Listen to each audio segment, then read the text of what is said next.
Okay, we're picking up still on page 107, final instructions chapter.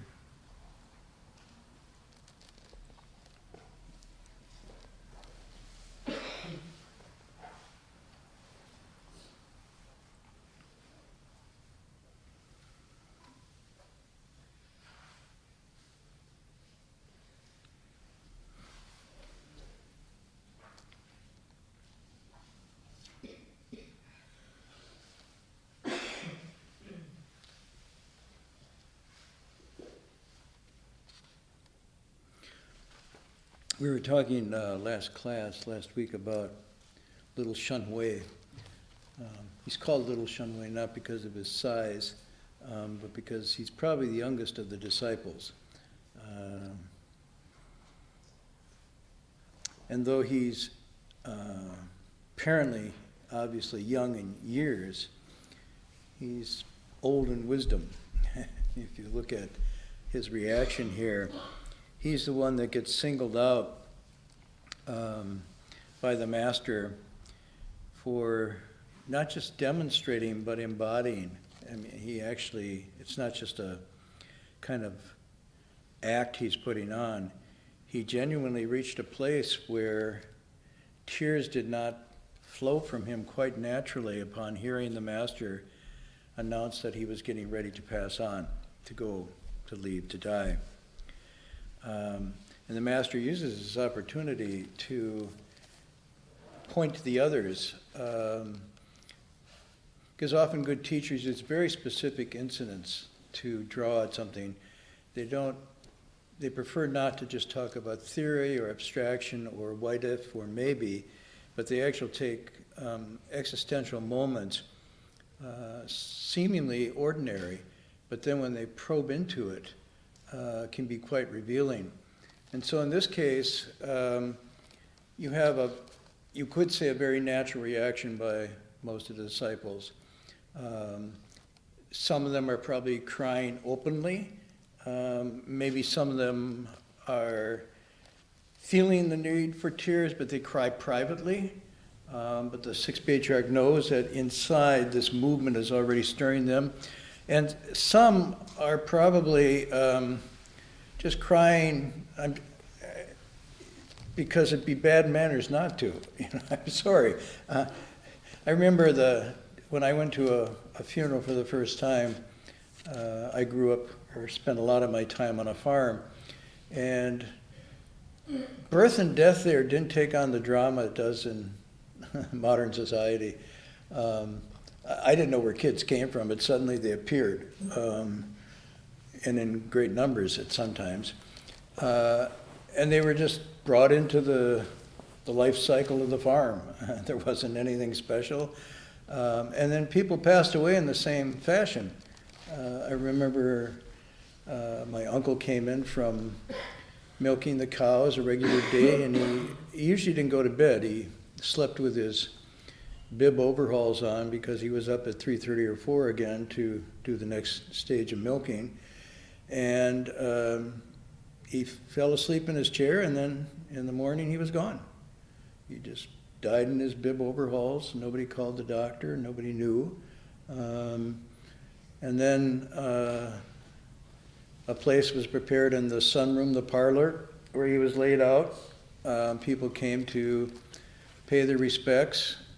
He was put in the ground, and tears were shed, and not many eulogies were given. Nobody was big with words in this area, this culture. And then there was a big dinner. Everybody brought food, and you ate. And as you ate, people began to talk, and as people began to talk, tears turned to sobriety, sobriety turned to little laughs and giggles, and pretty soon it was over and everybody went back to work because the cows had to be milked and the eggs had to be picked up and the fields had to be plowed. And it was just an ordinary kind of thing. So when I went to my first funeral, I didn't know what to make of it. There was somebody I knew, and they were there, lying down. but they weren't breathing anymore, and they weren't responding to me, and so I knew something was off, but I didn't know what to do. So I noticed around me that my family was crying. The older people were crying. And so I thought, well, it'd be bad manners if I didn't cry. It would show I was really out of it. And so I tried to cry, and it was really hard. I mean, at a very young age, if the tears don't come naturally, it's pretty hard to fake them. And, well, unless you want something, I could fake it if I want something really bad. It reminded me of the little boy next door. He's quite a big boy now. Never cries in front of me or never cries in front of his mom anymore. He's a big boy. But when the babysitter comes, like tonight, suddenly I heard this baby crying. I thought, where's this baby crying? And I opened my window, and sure enough, it's a kid next door who is putting it on for the babysitter, crying like a baby to get his way. And, anybody who knew him said, come on, kid, call it off. We know you're not 3 years old anymore. You're, 8 or 9. But the babysitter was completely befuddled, and he got his way. So, yeah, I could cry like that. But I'm saying, in a real moment where you had to I couldn't generate those tears, and yet I felt it was bad manners not to. So I kind of got a few drops out. So whatever the level of the crying is here, Shen Hui himself isn't subject to any of that. He's not crying openly. There's no indication that he went to his room later and cried, and there's no indication that he's putting on an act. And so we're wondering, this is a very ordinary thing. Now, what I said last week, and I was trying to do some research on this, is that first of all, there's all these theories, but no conclusive, definitive theory about why we cry. It's really funny. The basic things about being human, we have such a superficial grasp, but we don't really know why we sleep. We don't really know why we dream. We don't really know why we cry. And I'm guessing if you look at it, probably people don't know why we laugh either. I mean, one of the things they observe that most people who are sane only laugh in social situations. They don't laugh alone. Now, if you're laughing alone, well, I'm just saying, I put out the caveat, if you're sane, you don't, generally you don't laugh alone. It's a social kind of thing. And some people argue that's true of crying, but I don't think that's true of crying, because I know I have cried by myself without any social, so it's not just an attention-getting or social bonding kind of exercise. But I'm just saying, if you look at the research on this, wow, it is all over the map. Why do people cry? And then the next thing that happens is even more disconcerting or confusing is, why do some people not cry? And this has really got the psychologist and neuroscientist stubbed. And sometimes people are assuming that because you don't cry, it's a pathology. It indicates a maladjustment. That you're either antisocial, asocial, unfeeling, uncaring, incapable of those seemingly sympathetic emotions and whatnot. But here again, we have an ordinary situation where everybody's doing what they're supposed to do except Shen Hui, who doesn't cry. And so most therapists would focus on Shen Hui. Let's look at him, what's wrong with him. But then the Sixth Patriarch focuses on him and says, really good, thumbs up. You didn't cry. And this is to us. Now, some people have read this passage and say, this shows that cultivation is all about the repression of feelings, about the numbing down of the human sensibility. And yet we've seen throughout this text that the Sixth Patriarch himself very strongly warns against cultivating in the sense that you numb yourself, your sensibilities, numbing your emotions, numbing your feelings, even pulling away from other people and the world and going into some kind of narcissistic withdrawal of, cutting off sensation and so forth. He actually, remember, we've been through this a number of times. This is not something he praises. So then the question is, how is it that Shen Hui can be, quote, awakened, if we want to use that word here, because he's getting somewhat acknowledged for that, and yet not cry and not be cut off and withdrawn and numbed himself down? How did that happen? And then the question is, this would be a different perspective than looking at it through there's something wrong with him. And from the Sixth Patriarch's point of view, there's something wrong with the ones that are crying from the, within the frame of cultivation, and the one who's not is actually to be praised. Now, of course, if he's really got what the Sixth Patriarch says, then if he's praised, which he is, you see here, because all along, remember, Shen Wei came in and he wanted to be praised. He really wanted to be praised very badly. So it says, little Shen Wei, only you've attained or gained the equanimity to remain unmoved, facing all these states. And this is pretty high praise, because he's in with all his brothers who are older and cultivating, and suddenly he gets the big reward. Now, I'm guessing that he wasn't moved by that either. In order for this assessment by the Sixth Patriarch to be accurate, he wouldn't be moved to blushing with pride or, kind of a self-satisfaction, nor would he be moved to tears at the. So he's reached this state of, and that's the word he uses, equanimity in Chinese, shi. It's one of the four Brahma Viharas. It's one of the four, sometimes called limitless minds, or minds or attitude or heart that isn't bound by external conditions. And by those external conditions, it can mean simply the ego. It's not bound by the ego, but it's not bound by culture or clan or society or national identity or any of that. It means it's limitless. Kindness, compassion, joy, and then this equanimity. Sibei shi shi. So he's apparently got this, and the question is, how did he get that? How did he get that? How did he reach that state? That is the question. How's that? I said, that is the question. Well, yeah, I mean, the first question is, and let's just assume that he does have it, and that it's not fake, that it is genuine, and that it's praised by the Patriarch as being one of the sort of emblematic marks of someone who's really cultivating. It doesn't mean that you can hold your tears back. That's not what's being talked about. Or that you can turn them on. It means that in a very, very deep way, when events occur that cause many of us to move, and I'm using the word move, off the center of equanimity, which is presumed to be the state of someone who sees through things as they really are. It doesn't mean someone who denies things as they are or avoids things as they are, but it means someone who has seen through and put down attachment to sort of the dreams, illusions, bubble, shadows. And therefore, when these dreams, illusions, bubble, shadows arise, there isn't any movement of the heart or mind and the corresponding emotions when this happens. So it is a cultivated state.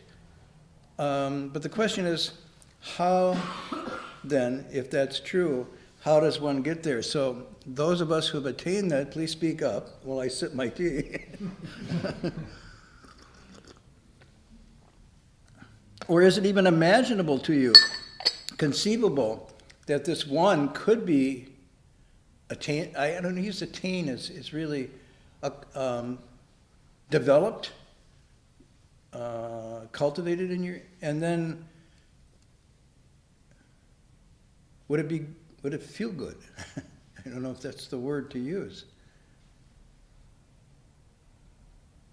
I think it would neither feel good nor not good.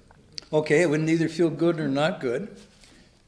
But when he talks about unexpected, he talks about the fullness of the essential nature being in the fullness of your being, then it's a fullness, obviously, sort of like that, rather than in a kind of infatuated fullness or a temporary fullness. But is it imaginable? Is it conceivable that this could be?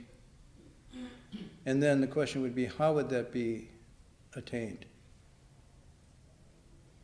I have a theory, although I don't have personal experience, that he has achieved that equanimity by doing a lot of work and contemplating the one great matter, his own, as the Buddha did, looking at his temporary nature and taking that to a deep level of understanding of his own faith.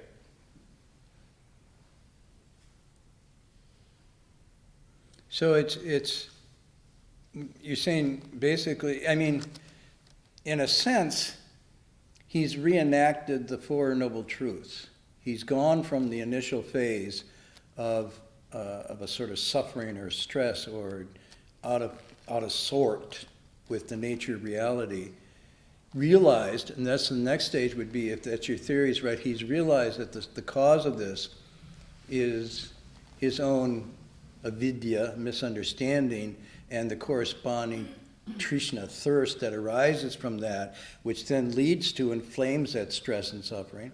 And then there's a way, and that's to get to the end of that, which then consists of this very formulaic cultivation of the Eightfold Path, or broken down to Shila, Samadhi, Prajna, precepts, concentration, wisdom. This is the formula that's given. So obviously, if he's reached that state, which is close to the, I'm not saying he reached the end, the stage of nirvana, that isn't said in the text, but certainly something that's approaching that in terms of the stilling of the flames of confusion, passion, and desires is not working in him, so he must have been doing this. Yeah. I'm going to imagine also that he's been tested before or allowed himself to be, you know, with a sort of 24/7 aspect that you've talked about before, because this is a huge test. This is the kind of thing that could rock most people right off their supposed equanimity. Yep. And it just seems to me that he's probably gone through some other tests to Mm-hmm. get himself to be. So in the process of cultivating this to see whether it really is internalized and embodied and not just an act or a ritual of devotion or something, real existential things come up in which the master is able to observe, regarding food, fame, sex, wealth, sleep, death itself, you either move or you don't move, which was my experience with my teachers. Almost always, it was fine to sit in meditation, it was fine to study the text, but when you were out moving about, those tests would come up. I'm not talking about like your SATs or your GREs. The tests would come up in the next, and then at that moment you would be tested and evaluated as whether you were there or not. And it wasn't like, you failed, and it wasn't judgmental. It was, everything's a test to see what you will do. If you didn't pass this one, spontaneously, naturally, from your own conditions as you are right now, rather than, give me another chance. If I had a second shot, no, just, there it is. And it became highly instructive. I would say brutally instructive in some cases, because pretensions of awakening and equanimity can be fluffed in about one fart. All it takes is like one insult, one. It can happen really quick. Go, not to me. Yeah, okay, I'm just saying. And depending, you think it's not going to happen or it couldn't happen, that lust or that anger or jealousy or something couldn't arise. But damn, there it is. Where did it come from? Well, if you hadn't entered into my situation, it wouldn't have arisen, so it's from you. That's your first thing. But the reality is when it arises, the teacher just holds up the mirror and says, there it is. Now what do you make of that? And you go on. So obviously, he's probably been, and we saw earlier that he's been through things like this. Okay. So it's, it doesn't go outside the formula we've been given. It's not like there's something magical or mystical about what he's doing.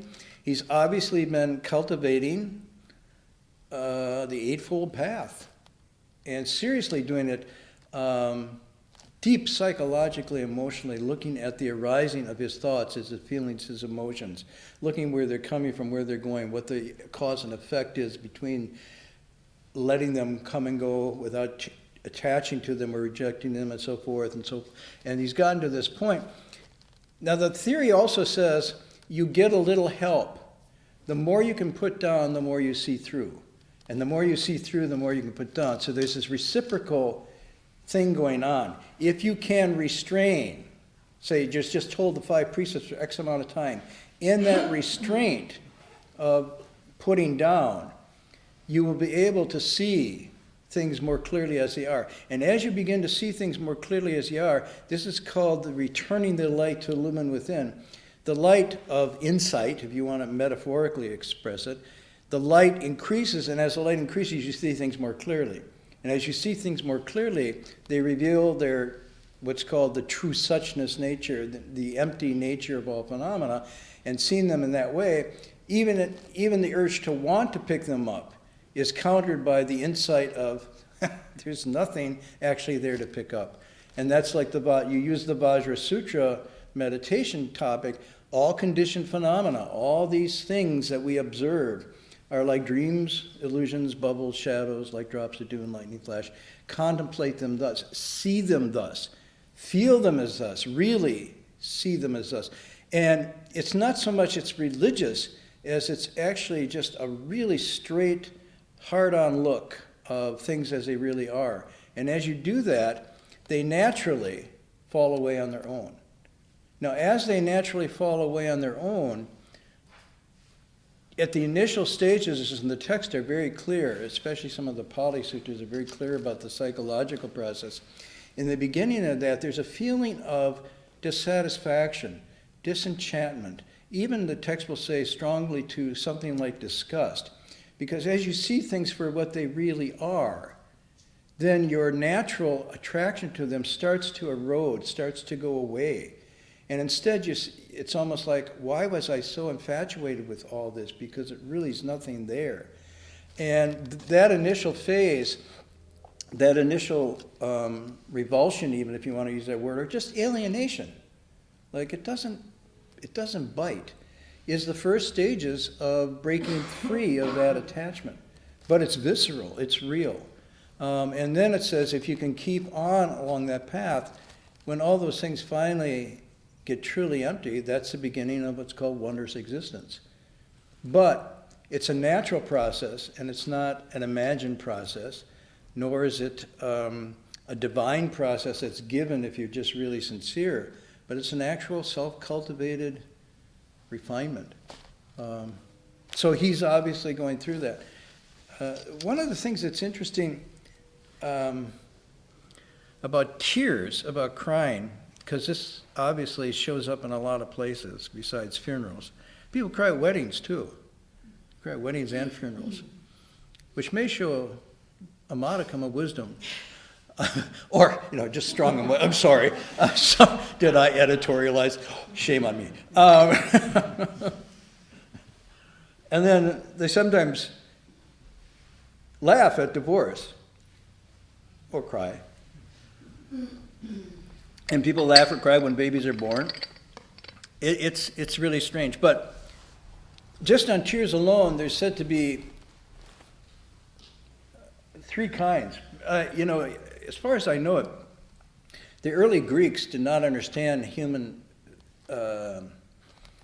physiology very well, so they didn't know where tears came from. It was a lot. Where do tears come from, by the way? I don't say the tear fairy. Okay, come on. Where do tears come from? Huh? Not from a gland. They come from a gland, right? Is that right, Connie? Yeah, see, you don't know where tears come. Somewhere in your body. Somewhere in your body, yeah. It's your eyes are shriveling up, and that's what happens when you cry. Pretty soon you go blind. No, I'm just joking. There's an actual gland, right? Okay, well, all right. So we're at 2018. So tears do not come from fairies. They do not come from the brain, but they come from a gland. Now that gland normally, what's called basal, it just naturally emits to keep the eyes moist. So it's just a basic level that we cry a little, but just to keep the eyes moist. That's basal. But there's also a reflexive crying that happens when something gets into your eye. So that's the next stage. So the tears come, again, this is autonomically in a sense, it's not your will, but they come to flush out the eye if there's an irritant in there. And then the last one, which is most interesting, is called emotive or psychic crying. And that's when you cry with strong emotions. So what's interesting about this is, as I was looking into it, And some people say, I know when I cry when I cut onions. And somebody says, I don't eat the pungent, so I don't eat onions. Okay, but if you are around people cutting onions, you notice that tears come. That's reflexive crying, because the irritant of the pungents causes. But what's really interesting is the chemical composition of tears that are basal or reflexive, the onions, are chemically different than the ones that are emotive or psychic. Now that's really interesting. In other words, it's not the same chemicals in the tears. And the chemical that's in the tears that are coming from the psychic and emotive are cortisol hormonal tears, basically associated with stress. And so what you're doing with the emotive crying is you're, in a sense, I mean metaphorically, you are releasing the built-up stress through the glands, through liquid that's coming out of your eyes. And then afterwards, that's why, poets talk about after pain or crying, a very formal feeling comes. There's a kind of quiet, a calm, a pacification that comes after that kind of crying. And so, I mean, to me this is very interesting. And Aristotle, although he didn't know about the glands, said crying cleanses the mind. That was his expression, crying cleanses the mind. Now, whether he was talking about this or not, I don't know, but I think he was talking about something like this, that if people engage in this crying, it clears out the turbidity of conflicting emotions and so forth. And then the mind is, by mind he meant the whole, not just the rational, but the whole spirit, phenomenal, humanal, psychic repertoire we call mind. And so it's really interesting that, so then, what does that tell us about this? No stress built up to relieve. So this is very interesting. No stress built up to release. So Shen Wei perhaps is not crying, not because he has disciplined himself to not feel or to not be moved by his feelings, but he has cultivated in himself the point that the sources and causes of stress are no longer strongly operating in his system. Now this is interesting. And this is, I told you a number of translators sometimes translate dukkha as stress. In other words, what we say dukkha, and we translate it as dissatisfaction or suffering or angst, and so on and so forth. If you look at the text and the description of them, it's not too far-fetched. In fact, in a modern sense, it probably does convey a lot of the sense of the word dukkha is a kind of stress, both from just mild ill at ease to major dislocation and not feeling whole and in harmony and balanced, centered, being hit upon, battered, worn out. And so, if we look at it that way, then say, if Shen Wei truly has cultivated to the point where he has seen through and put down the causes of stress from a Buddhist point of view psychologically, then it would be quite natural for him at this moment not to have a stress outburst in his system, because he doesn't see things the same way that would cause that. And this is interesting because if you look at the sense of stress and this sense of suffering, the texts talk about it as there's a stress associated with birth, with aging, with sickness, with death. And so if you're somehow come to terms with those, that doesn't mean you're free from that, but you come to terms and you're no longer tied into that as your total being and identity. You're able to see something beyond those, then you won't have stress. But the others are even more interesting. The fifth stress is being apart from those you love. And here you start to see he's going to be apart from those he loves. And the sixth one is being close to what you don't love. Which, and everybody's like, really? Yeah, I'm sorry. It's somewhat pervasive now. I mean, as the poem says, for you who must leave everything that you can't control. It begins with your body and soon it comes around to your soul. This kind of thing. So sometimes even being with yourself is a point of stress. It's not like saying being apart from those you love could be other people, could be a single person, it could be yourself. That you've gotten so alienated and confused that you're no longer able to just genuinely care about and for and love yourself. And so it becomes a kind of deep, profound alienation. And then being close to those you don't love, well, if that's the case, then you can't get away from yourself, so you're stuck with yourself. But it also refers to just being in relationships, in jobs, in countries, or out of countries, maybe immigrants, being apart from those you love. There's a kind of stress that's associated with that. And then the seventh one is never getting what you seek. That's stress. Whoa, gee. I mean, this is so pervasive we don't even think of it as a point of stress because, almost all the time we are hungering for things we don't have. And we have things we don't hunger for. And so you're back to the other two again, being close to that you like, and this goes on. You might add to this is not only not getting what you seek, but maybe a sort of stress is getting what you seek. I mean, this isn't technically a Buddhist thing, but psychologically you think, okay, because the mind that seeks is actually a mind of insecurity, a feeling of inadequacy. So no matter how much you get, that won't be quelled by external things. So whatever you get then makes you feel, oh, and the hunger arises again, and you seek some more. And this is what he calls a frantic passage through life. Seeking outside in this way. Never getting what you seek, and when you get what you seek, never being satisfied, and so on and so forth, and it just becomes a rat chasing its own tail, so to speak. So, if this is the case with Shen Wei, then it's interesting that tears being associated with stress hormones and the release of those, the stress is reduced or almost gone in him. It's very interesting. Okay? Can Master Shen Wei unmove and yet cry? But then, if my follow-up question is, where is that cry composed of and from? If yes. I'm sorry. This ear, I broke it. So it's my body's eventually. This is the last one. I didn't mention the eighth stress, which is it's called the flaming rage of the five skandhas, and mine are just on fire and they're going. So the ear's gone. I got one ear left. So go ahead. My question is, can Master Shen Wei cry and yet he's unmoved inside?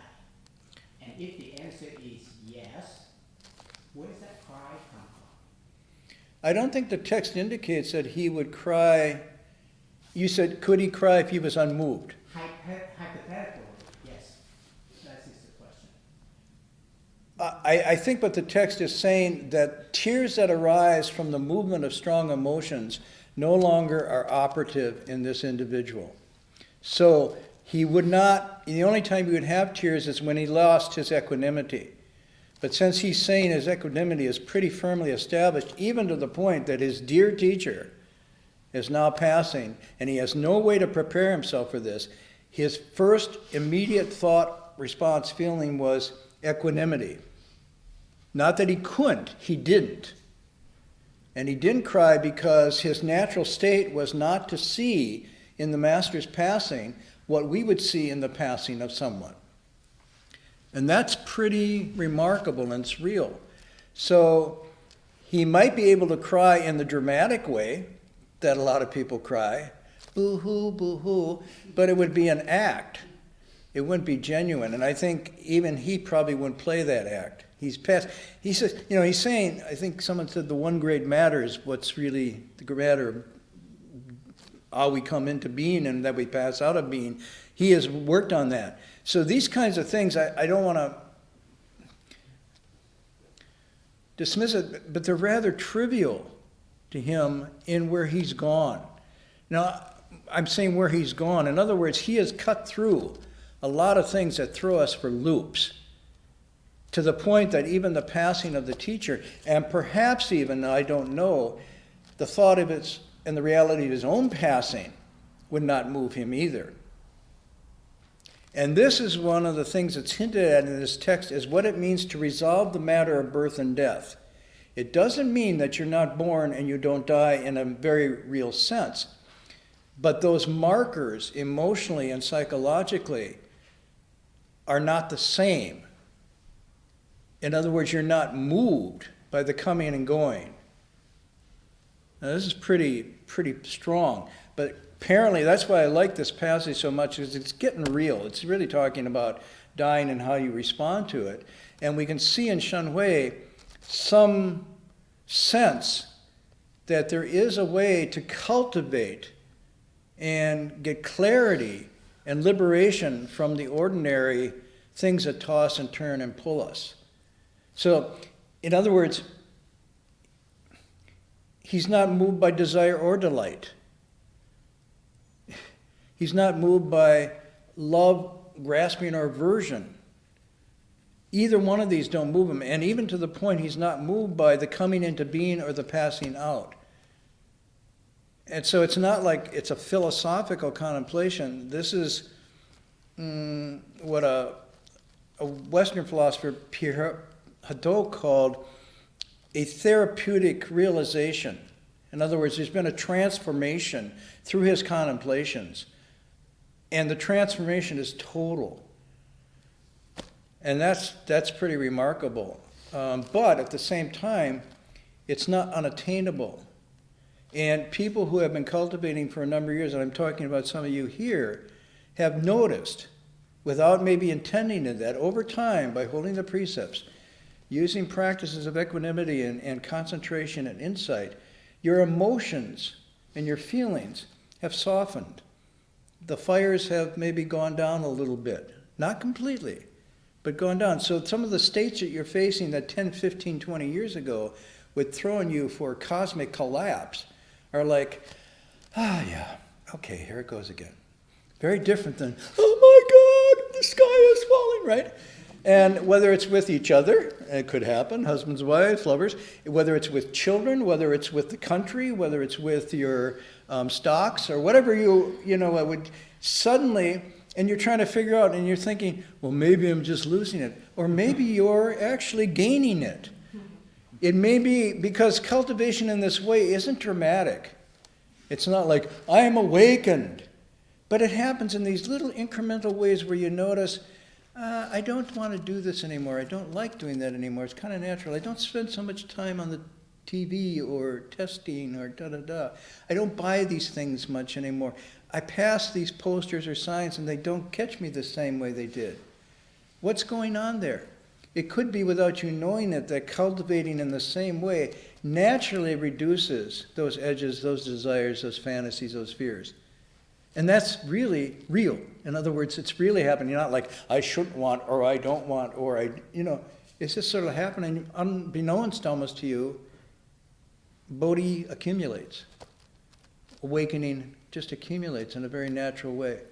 So I just want to, maybe I spent too much time on this, but to me it's a very interesting passage. There's so much here to look at. And it's where the real, the human, and the sagely start to really intersect on this very real issue that he's not going to die. He's going to die.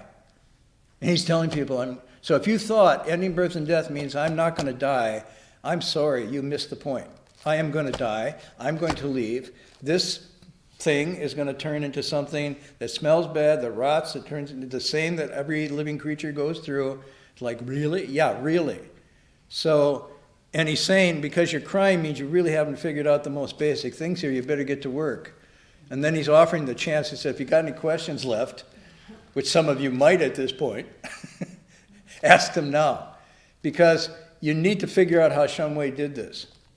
And you need to figure out, because he says, I'll finish up this passage, you need to figure out how I did this. He says, are you worried that I don't know where I'm going? I myself know where I'm going. If I didn't know where I was going, I wouldn't have been able to inform you ahead of time. No doubt you're crying because you don't know where I'm going, or you don't know where you're going. But if you knew where I was going, you wouldn't be crying. Now, on the other hand, if you knew where you were going, or where you came from, you might have a different response too. And then he says, and this is really interesting, the Dharma nature fundamentally, fundamentally here doesn't mean back at some primordial time. It means at now, here, at the most basic level, this Dharma nature doesn't have birth and death. There is no coming or going. And so these are projections that we are putting on top of something that are part of the confusion. That's pretty heavy. So I promised a poem, I'm going to do the poem. How I weave it in, I'm not sure, but I'm going to try because I like the poem. So one thing that occurred to me, do you remember I read the Rumi poem a couple weeks ago, Wean Yourself?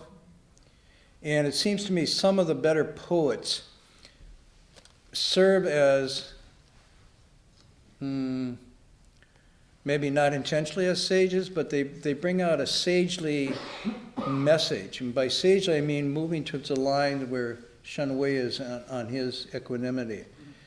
And sometimes they do it, and Rumi's poem was really good because says, just as a child weans itself off these childlike things, and then finds something beyond the attachment to, remember this, and the beautiful line was, a searcher after wisdom to a hunter of more invisible game. So he's gone from a hunter to a searcher after wisdom. And so he says, little by little wean yourself. Take yourself off yourself from self-addiction. So, and I was going to read I'll read it maybe another time. One of my other favorite poets is a poet called Robinson Jeffers. And Robinson Jeffers has a very interesting concept. So our poets, both early on, and I would say starting with people like Emerson, Thoreau, Dickinson, up through our current batch of what I call the nature voices, the nature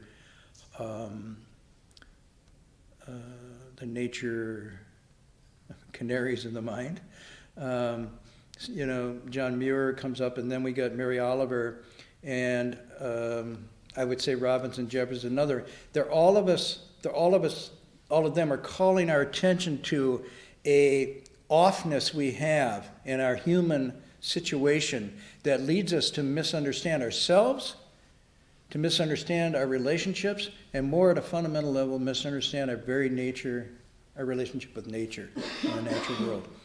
And that we can discover something that's true about ourselves in any one of those dimensions by introspection at the psychological level, deeply coming to terms with the inner configurations, or we can find it through an examining and reflecting on our social relations. How are we with each other? Who am I to you? Who are you to me?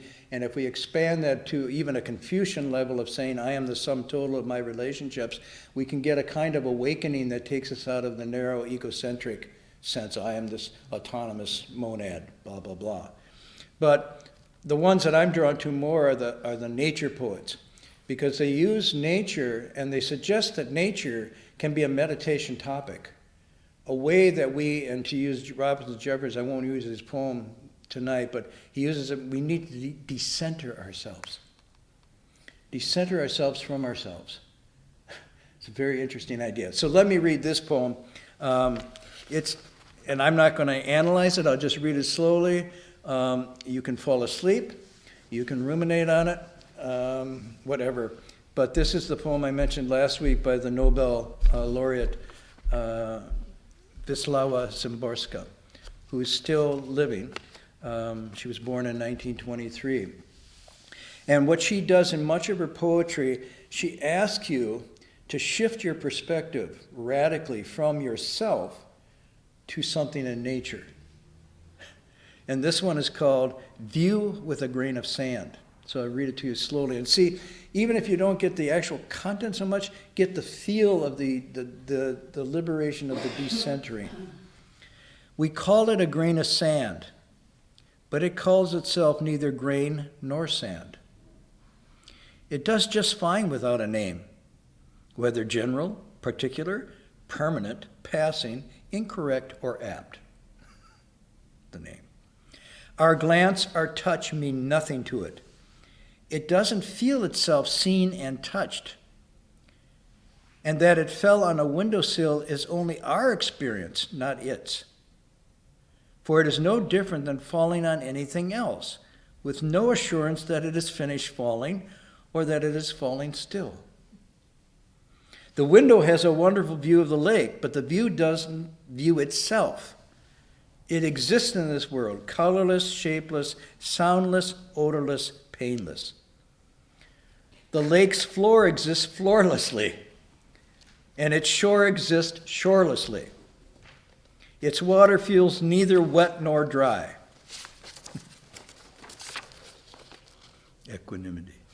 And its waves to themselves are neither singular or plural. They splash, deaf to their own noise, on pebbles neither large nor small.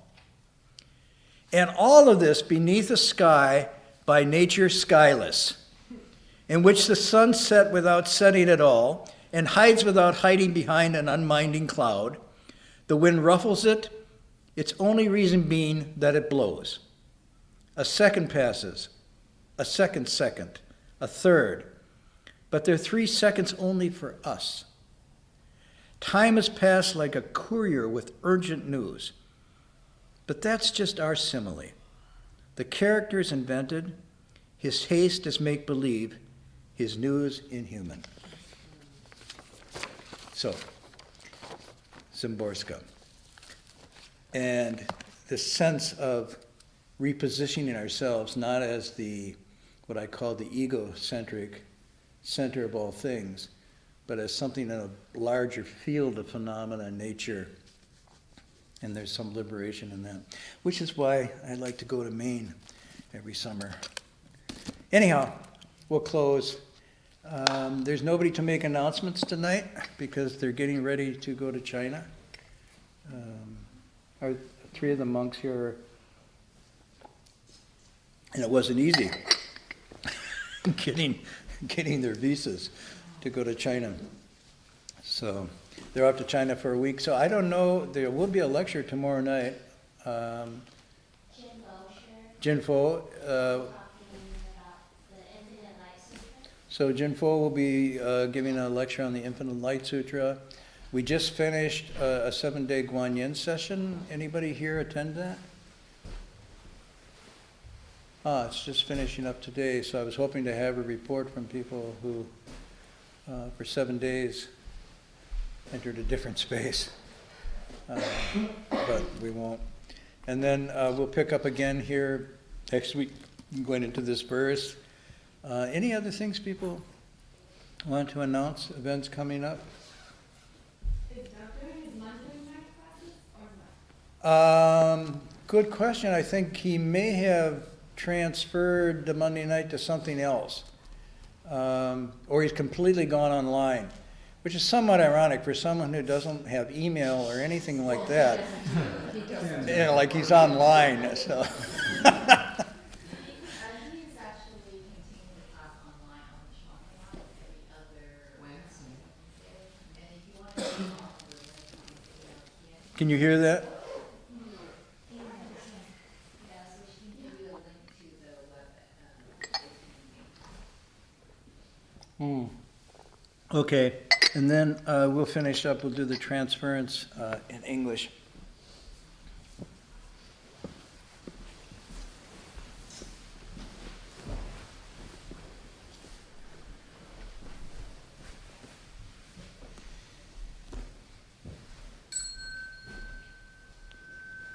May every living being, our minds as one and radiant with light, share the fruits of peace with hearts of goodness, luminous and bright.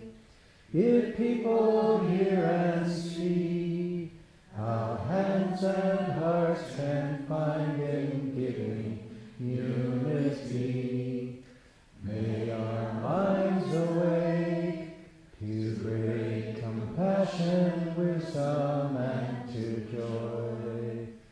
May kindness find reward. May all who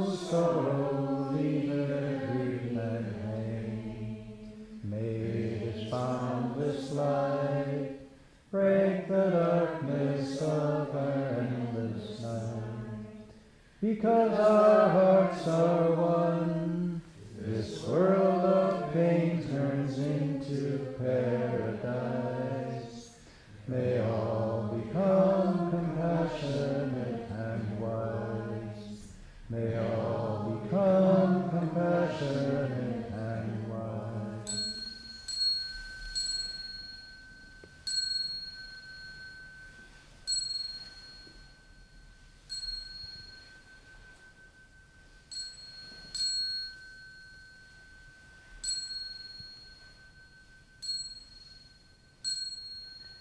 Bow in respect to the three jewels.